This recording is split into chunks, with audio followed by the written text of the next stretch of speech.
प्यारे बच्चों, आज हम कक्षा 2 की किस्सा किताब से किसान की चतुराई कहानी सुनेंगे।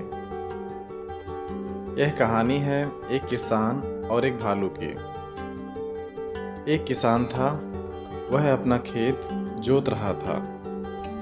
तभी वहाँ पर एक बड़ा सा भालू आ जाता है और वह किसान को खाने के लिए किसान की तरफ बढ़ने लगता है।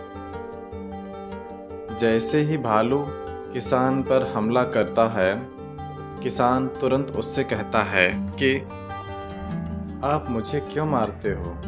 फसल आने दो, जो कहोगे वही खिलाऊंगा। भालू ने कहा, अच्छा ठीक है, जमीन के ऊपर की फसल मेरी और नीचे की फसल तुम्हारी होगी। किसान ने आलू बो दिए और जब आलू की फसल तैयार हुई तब किसान को आलू मिले और भालू को पत्ते खाने पड़े। भालू यह सब देखकर चिढ़ गया। भालू ने कहा, इस बार नीचे की फसल मेरी होगी और ऊपर की फसल तुम्हारी होगी। किसान बहुत ही चतुर था।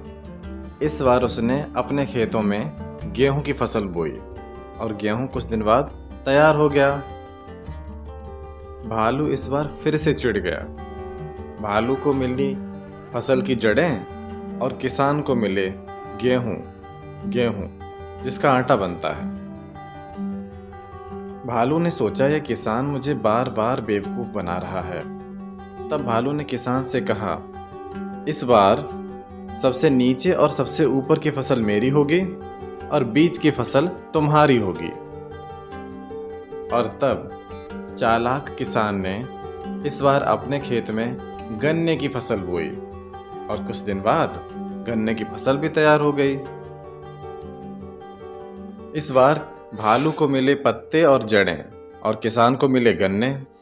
इस बार भी भालू का सर चकरा गया और वह बहुत ही चिढ़ गया। भालू खिसिया गया और उसका सर चकराने लगा। खिसियाकर भालू वहां से चला जाता है।